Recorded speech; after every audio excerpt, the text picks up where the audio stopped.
آپ سن رہے ہیں سعدی عابد کے ناول بند قبا کھلنے لگی جانا کی 21ویں قسط۔ راہم، میں چینج کر لیتی ہوں۔ وہ اس کے مقابل کھڑا ہوا تھا، تب اس کے لب لرزے تھے۔ ایک تو تمہیں بھوک بہت غلط وقت پر لگی ہے، جاؤ فوراً، ورنہ کہیں مجھے خود پر کنٹرول رکھنا مشکل ہو گیا تو کل مجھے کوسو گی کہ میں نے پیار کی بارش میں نہلایا مگر بھوک کا احساس نہیں کیا۔ اب پہلی ہی شب ظالم شوہر کا ایوارڈ تو نہیں لے سکتا نا؟ وہ اپنے ازلی پیار بھرے غیر سنجیدہ انداز میں کہہ رہا تھا اور وہ اس کی سائٹ سے نکلنے لگی تھی کہ اس کی کلائی تھام کر اسے اپنی جانب کھینچا۔ وہ اس کے سینے سے آ لگی تھی۔ بہت پیاری لگ رہی ہو مسز راہم، تمہارا یہ سجا سورا روح دل کے ایوانوں پر سج گیا ہے۔ اس کے لہجے میں جذبوں کی آنچ تھی اور اس نے بہت پیار سے اس کی سبیح پیشانی پر پہلی محبت کی مہر ثبت کی تھی۔ آپ بھی حیرت انگیز طور پر آج بہت اچھے لگ رہے ہیں۔ وہ خود کو چھڑاتی بھاگی تھی اور واش روم کے دروازے کے سامنے رک کر اسے دیکھتے ہوئے شرارت سے بولی تھی۔ اسے وہاں بڑھتے دیکھ کر اس نے زبان چھڑاتے ہوئے انگوٹھا دکھایا تھا اور اس کے وہاں پہنچنے تک وہ دروازہ بند کر گئی تھی۔ بھاگ لو جتنا مجھ سے بھاگ سکتی ہو، مگر آنا تو تمہیں میرے ہی پاس ہے۔ تمہاری ساری راہیں، سارے راستے مجھ پر ہی تو آ کر رکتے ہیں۔ دروازے پر ہاتھ مارتے ہوئے اس نے تیز آواز میں کہا تھا۔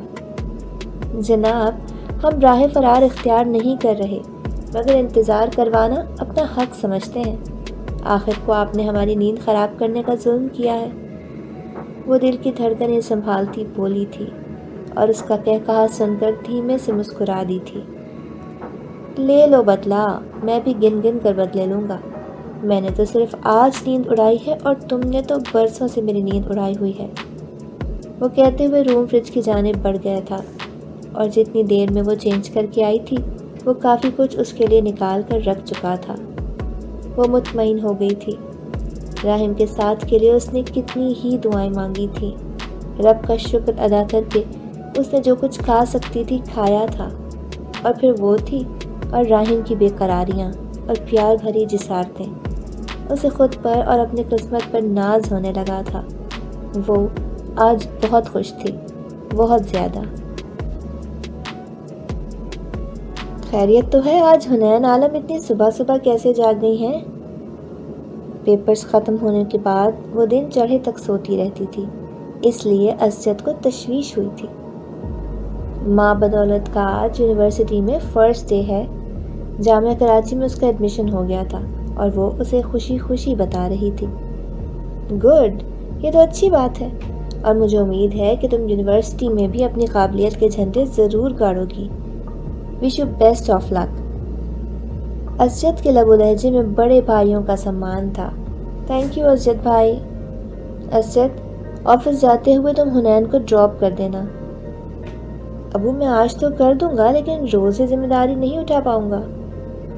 جانتا ہوں کہ یونیورسٹی تمہارے آفس سے بالکل آؤٹ سائڈ ہے، اس لیے میں نے ڈرائیور کی بات کر لی ہے، ذرا صرف حنین کو پک اینڈ ڈراپ کر لیا کرے گا، بلکہ گھر کی خواتین کو بھی جہاں جانا ہوگا وہ اس کے ساتھ چلی جایا کریں گی، مگر ایک ہفتے تک حنین کو لانے لے جانے کی ذمہ داری ہمیں اٹھانا پڑے گی، کیونکہ ڈرائیور 11-12 تاریخ کو جوائن کرے گا۔ انہوں نے پوری تفصیل سے بیٹے کو آگاہ کیا تھا۔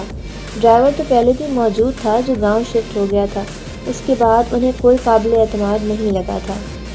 وہ تو چند ہفتے قبل انہیں اپنا پرانا ڈرائیور نظر آ گیا جس سے انہوں نے بات کی تھی۔ وہ خود تو کافی برا ہو گیا تھا، اس لیے اس نے اپنے بیٹے کے لیے بات کی تھی، اور چونکہ وہ ان کے فادر کا ڈرائیور تھا اس لیے وہ اس کے چال چلن اور طور طریقوں سے واقف تھے، اس لیے اس کے بیٹے کو نوکری پر رکھ لیا تھا، اور اس پر چیک رکھنے کے لیے ہی انہوں نے فیصلہ کیا تھا کہ وہ پہلے انہیں آفس لانے لے جانے کی ذمہ داری اٹھائے گا اور بعد میں حنین کی۔ مگر مسئلہ یہ تھا کہ ڈیوٹی جوائن وہ کچھ دن بعد ہی کر سکتا تھا۔ وہ تو ٹھیک ہے ابو، چھوڑ تو میں دیا کروں گا، مگر واپسی میں کیسے پک کر سکتا ہوں؟ 1000 کام ہوتے ہیں۔ بیٹا، کچھ دن کی بات ہے، ہمیں مینج کرنا ہی پڑے گا، اور جس دن تم زیادہ بزی ہوگے میں پک کر لوں گا، اور زیادہ ہی پرابلم ہوئی تو سہرش کے ساتھ حنین آ جائیں گی۔ یہی بات رات زرمین اور فضیل نے کہی تھی۔ کیونکہ سہرش کو یونیورسٹی چھوڑنے کی ذمہ داری فیصل نے بخوشی لے لی تھی کہ اس کا وہی روٹ تھا، اور رہا مسئلہ واپسی کا تو فیاض نے اسے پک کر لینا تھا کہ وہ آج کل فارغ ہونے کی وجہ سے گھر پر ہی تھے۔ فیاض PTCL میں گورنمنٹ ملازم تھے اور 6 ماہ قبل ہی انہوں نے ریٹائرمنٹ لی تھی۔ ابو، جب انکل فیاض سہرش کو پک کیا کریں گے تو کوئی مسئلہ ہی نہیں ہے، حنین ان کے ساتھ ہی آ جایا کرے گی۔ ویسے بھی انہیں اپنے گھر جانے کے لیے ہمارے ہی روڈ سے گزرنا پڑے گا۔ یہ بات رات زرمین نے کہی تھی، مگر بیٹا اب اچھا نہیں لگتا۔ مانا کہ ہمارا گھر راستے میں پڑے گا، مگر وہ حنین کو سڑک پر اتار کر تو نہیں جا سکتے۔ انہیں روز گاڑی ٹرن کر کے گلی میں لانے اور پھر لے جانے کی مشقت اٹھانی پڑے گی، اور اب اچھا نہیں لگتا کہ وہ ہماری وجہ سے اتنا پریشان ہو۔ حنین کے سامنے جوس کا گلاس رکھتے ہوئے ساجدہ نے کہا تھا، جبکہ جس کے متعلق باتیں ہو رہی تھیں وہ انجان بنی ناشتہ کر رہی تھی۔ حنین، لگتا ہے تمہارا سیل فون بج رہا ہے، مائدہ نے کہا تھا، اور جب ہی گھر کا PTCL بھی بجنے لگا تھا۔ آپ سن رہے ہیں سعد عابد کے قلم سے لکھا ناول بند قبا کھلنے لگی جانا۔ چینل کو ابھی تک سبسکرائب نہیں کیا تو ابھی سبسکرائب کریں اور بیل نوٹیفیکیشن کو آن کر لیں تاکہ ہر نئی آنے والی قسط کا نوٹیفیکیشن آپ کو بر وقت مل سکے۔ شکریہ۔ یہ اتنی صبح صبح کون فون کر رہا ہے؟ وہ اٹھنے لگی تھی۔ تم جوس ختم کرو، میں دیکھ لیتی ہوں۔ ساجدہ نے ریسیور اٹھایا تھا۔ دوسری طرف سہرش تھی۔ حنین بھی تیار ہے، بس وہ اور اسجد نکلنے ہی لگے ہیں، سہرش کے پوچھنے پر بولی تھی۔ اسجد بھائی کے ساتھ کیوں جائے گی؟ میں نے اسی لیے تو فون کیا ہے کہ وہ ہمارا انتظار کر لے، ہم جاتے ہوئے اسے پک کر لیں گے۔ بیٹا، پریشان ہونے کی ضرورت نہیں ہے، حنین کو اسجد ڈراپ کر دے گا، وہ اس کے خلوص سے کہنے پر کہہ اٹھی تھی، اور اسی وقت اس نے فون فضیل کو تھما دیا تھا۔ کوئی پریشانی نہیں ہوگی، جب فیصل ایک بہن کو چھوڑنے جا رہا ہے تو ساتھ ہی دوسری بہن کو بھی لے جائے گا، اور ڈیڈی دونوں بیٹیوں کو پک کر لیں گے۔ لیکن بیٹا، لیکن کچھ نہیں، ابھی فون رکھتا ہوں، آفس سے لیٹ ہو رہا ہوں، انشاءاللہ بعد میں بات کروں گا۔ فضیل نے انہیں بولنے کا موقع ہی نہیں دیا اور انہوں نے آ کر ان سب کو بتا دیا تھا۔ یاہو، اب میں اور سہرش ساتھ جائیں گے، اس نے خوشی سے نعرہ لگایا تھا۔ اچھا اب جاؤ، بیگ لے آؤ، وہ لوگ آتے ہی ہوں گے۔ راستہ کے کہنے پر وہ اپنے کمرے کی جانب دوڑی تھی، اور کچھ ہی دیر میں فیصل نے انہیں یونیورسٹی گیٹ پر بہت ساری بیسٹ وشز کے ساتھ اتار دیا تھا، اور وہ بھی ایک خف کی بھری نگاہ فیصل پر ڈالتی ان دونوں کے پیچھے بڑھی تھی، اور فیصل نے مسکراتے ہوئے گاڑی بیک کر لی تھی، یہ سوچ کر کہ اسے منانا کون سا مشکل ہے۔ السلام علیکم بھابھی، آپ یہاں کیا کر رہی ہیں؟ آپ کے دوست کی مہربانی ہے، وہ نہایت تپے ہوئے لہجے میں بولی تو اس نے زبردست کہا لگایا تھا۔ میں نے آپ کو کوئی جوک نہیں سنایا ہے، وہ برا مان کر بولی تھی۔ انداز کچھ ایسا ہی ہے۔ ماہ کنان کے بے ساختہ کہنے پر وہ جھینپ گئی تھی۔ لگ رہا ہے فیصل نے زبردستی آپ کا ایڈمیشن کروایا ہے۔ زبردستی کی نوبت ہی کب آنے دی انہوں نے، سب کچھ کر لیا اور آج کہہ دیا کہ میں تیار ہو جاؤں، یونیورسٹی میں میرا فرسٹ ڈے ہے۔ وہ نیند کی بہت کچی تھی، گھر میں کوئی کام وغیرہ بھی نہیں کرتی تھی، اس لیے وہ صبح دیر سے ہی اٹھتی تھی۔ کبھی فیصل کے شور کرنے پر اس کی آنکھ کھل جاتی تھی تو وہ فیصل کے بہت کہنے پر کھلتی بند ہوتی پلکوں سے ٹائی باندھ دیتی تھی، وگرنہ تو اسے پتہ بھی نہیں چلتا کہ فیصل کب آفس کے لیے نکل گیا۔ اور آج تو اس نے سمیرا کو اسپیشلی الارم لگا کر اٹھایا تھا۔ نیند خراب ہو گئی تھی مگر وہ اٹھی نہیں، مگر وہ جب پیار سے اس پر جھکا اپنی محبت کے عملی مظاہرے پیش کر رہا تھا تو اس پر خف کی بھری نگاہ ڈالتی اٹھ بیٹھی تھی، اور جب اس نے تیار ہونے کے لیے کہا تو اس نے ڈیڈی کے ہاں جانے کا سوچ کر خوشی خوشی مجنٹا کلر کا شفون کا سوٹ نکال لیا تھا، جس پر مروڑی اور دبکے کا نہایت نفیس کام بنا ہوا تھا، مگر جسے فیصل نے اس کے ہاتھ سے لے لیا تھا اور پنک لائٹ سے امبرائڈری والا سوٹ نکال کر اس کے ہاتھ میں تھما دیا تھا۔ اور وہ جو ڈیڈی کے ہاں جانے کے خیال سے لپسٹک لگانے لگی تو اس نے منع کر دیا اور بال باندھنے کا کہتے ہوئے اسے بتایا کہ اس کا وہ یونیورسٹی میں ایڈمیشن کروا چکا ہے اور وہ سہرش کے ساتھ یونیورسٹی جایا کرے گی۔ وہ تو سن کر ہی حیران پریشان رہ گئی اور اس کے فیصلہ سنا دینے پر تو وہ بالکل رو دینے کو ہو گئی تھی، مگر فیصل نے صاف کہہ دیا تھا کہ وہ آج ہی نہیں ریگولر یونیورسٹی جائے گی۔ اس معاملے میں وہ اس کی بالکل نہیں سنے گا، اور وہ شادی کے اتنے دن بعد فیصل کا پرانا روپ دیکھ کر ڈر سی گئی تھی۔ اس کے کہے کے مطابق وہ اب یونیورسٹی میں تھی۔ ماہر کنان بہن کو چھوڑنے آیا تھا، مگر سمیرہ کو دیکھ کر وہ اس تک چلا آیا اور سمیرہ سے بات کرتے ہوئے اس کی نگاہ کچھ فاصلے پر کھڑی حنین پر پڑی تھی۔ وہ سہرش کو اشارہ کر رہی تھی تاکہ وہاں سے جا سکیں، مگر اس کے دیکھنے پر وہ گڑبڑا گئی۔ اسی کی وجہ سے تو وہ وہاں آئی نہیں تھی۔ ماہر کنان کی نگاہ اس پر ٹھہر گئی تھی۔ بلیک پرنٹڈ کاٹن کے سوٹ میں اس کی اجلی رنگت بڑی نمایاں تھی، اور وہ خود ہی چھوڑ بھی گئے ہیں۔ سمیرہ کی بات کے اختتام پر وہ اس پر سے نگاہ ہٹا کر اس سے اجازت لینے لگا۔ چلیں، میرے یار سے تو بہت دل لگا لیا آپ نے، اب کتابوں میں دل لگائیں۔ اس کے نروٹے چہرے کو دیکھ کر ماہر کنان شرارت سے بولا، اور وہ تو بری طرح جھینپ گئی۔ آپ اپنے دوست سے کم نہیں ہیں۔ بے ساختہ ہی اس نے ایک اور کہا لگایا تھا، اور اس کے وہاں سے جاتے ہی وہ تینوں حنین کی طرف بڑھی تھی جو شدید غصے کے زیر اثر آ چکی تھی۔ فرسٹ ڈے ہی کلاس میں لیٹ جائیں گے۔ ٹینشن کیوں لیتی ہو؟ اورینٹل کلاس ہے اور ابھی شروع ہونے میں پورے 10 منٹ ہیں۔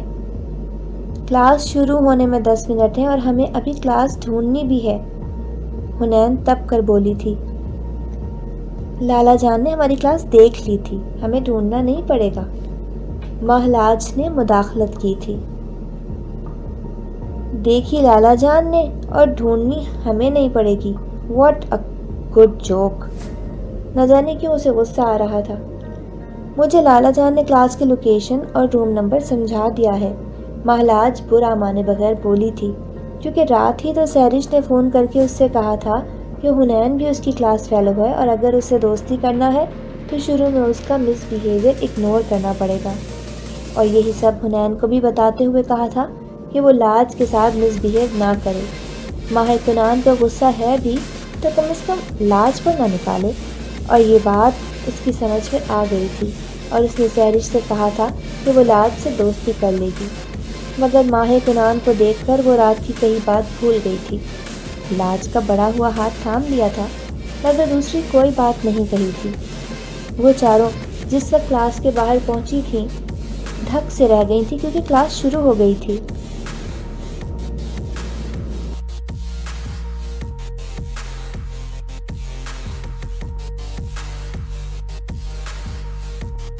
آپ سن رہے ہیں سعدیہ عابد کے قلم سے لکھا ناول بند کو با کھلنے لگی جانا۔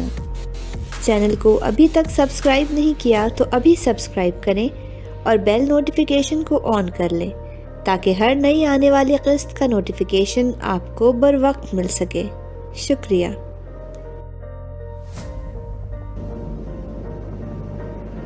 مجھے ڈانٹ پڑی نا تو میں آئندہ تمہارے ساتھ نہیں آؤں گی، حنین نے سہرش کو دھمکایا تھا اور اسی نے اندر جانے کی اجازت لی تھی۔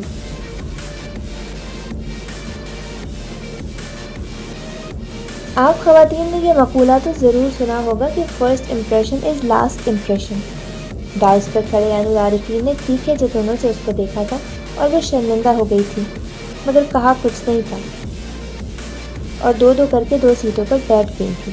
اتفاق سے انہیں دونوں سیٹیں تیسرے نمبر کی ملی تھی۔ تم لوگ وہاں باتیں کرنی کھڑی نہیں ہوتی تو اتنی شرمندگی نہیں اٹھانا پڑتی، اور نہ ہی اتنے آخر کی سیٹ پر بیٹھنا پڑتا۔ وہ ہمیشہ فرسٹ سیٹ پر ہی بیٹھا کرتی تھی۔ آپس میں باتیں کرنے سے بہتر ہے کہ آپ لوگ اپنا تعارف کروا دیں۔ اسکول سے جو دوست بنتی ہیں اس سے ہر جگہ ساتھ لٹکا کر پھرتی ہیں، اور باتیں کرتے وقت نہ جگہ دیکھتی ہیں نہ ہی وقت۔ عین العارفین کا لہجہ بہت کچھ جتاتا ہوا تھا۔ مہلاج کے بعد سمیرہ تعارف کروانے کھڑی ہوئی تھی، اور سمیرہ فیصل کہتے کہتے اس نے سمیرہ شاکر کہہ کر اپنا تعارف کروایا تھا۔ اور سہرش کے بیٹھتے ہی اسے کھڑا ہو جانا چاہیے تھا، مگر وہ بیٹھی رہی۔ محترمہ، وقت نہ ہو تو تعارف کروا دیں۔ عین العارفین کی خوبصورت آنکھیں اس پر جمی تھیں، اور وہ جو بیٹھے بیٹھے بولی تھی اسے سن کر ساتھ بیٹھی سہرش کے ساتھ کلاس میں موجود اکا دکا اسٹوڈنٹس اور خود عین العارفین بھی متحیر رہ گیا تھا۔ میں اپنا تعارف کروانا ضروری نہیں سمجھتی۔ آپ کو ٹیچر سے بات کرنے کی تمیز نہیں ہے؟ مجھے ٹیچر سے بات کرنے کی تمیز ہے، مگر صرف ٹیچرز سے۔ ان نام نہاد ٹیچرز کو میں اپنا تعارف نہیں دیتی، جو فرسٹ ایئر کو پھول بنانے کے لیے داڑھی مونچھ لگا کر آتے ہیں۔ وہ طنز سے کہتی اپنی سیٹ سے اٹھی تھی، اور عین العارفین کے سمجھنے سے پہلے ہی وہ اس تک پہنچی تھی اور اس کے چہرے پر سجی نکلی داڑھی مونچھ نکال کر اس کی آنکھوں کے سامنے لہرا دی تھی، اور وہ تو ساکت سا کھڑا اس کی جرأت ملاحظہ کر رہا تھا۔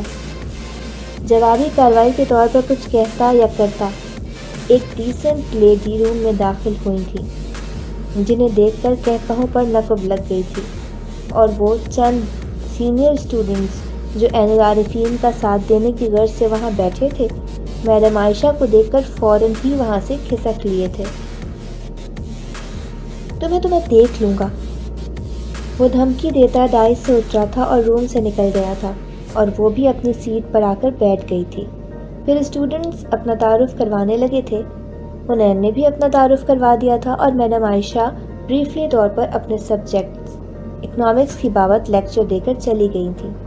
ان کے بعد آنے والے ٹیچرز نے بھی آج محض تعارف کی رسم ہی نبھائی تھی۔ اس طرح پہلا دن تھوڑی مصروفیات اور شرارتوں کے سنگ گزر گیا تھا۔ حنین کی حرکت پر ان تینوں نے ہی اس سے کہا تھا کہ اسے شک ہو بھی گیا تھا تو چپ رہنا چاہیے تھا، مگر وہ کاندھے اچکا گئی تھی، اس لیے وہ بھی چپ ہو گئی تھی، یہ سوچ کر کہ جو ہونا تھا وہ ہو گیا، اور جس نے کیا جب اس کو فرق نہیں پڑتا تو پھر انہیں کیا ضرورت پڑی تھی پریشان ہونے کی۔ آپ سن رہے تھے سعدیہ عابد کی ناول بند قبا کھلنے لگی جانا کی 21ویں قسط۔ اگلی قسط کے ساتھ انشاءاللہ بہت جلد حاضر ہوں گے۔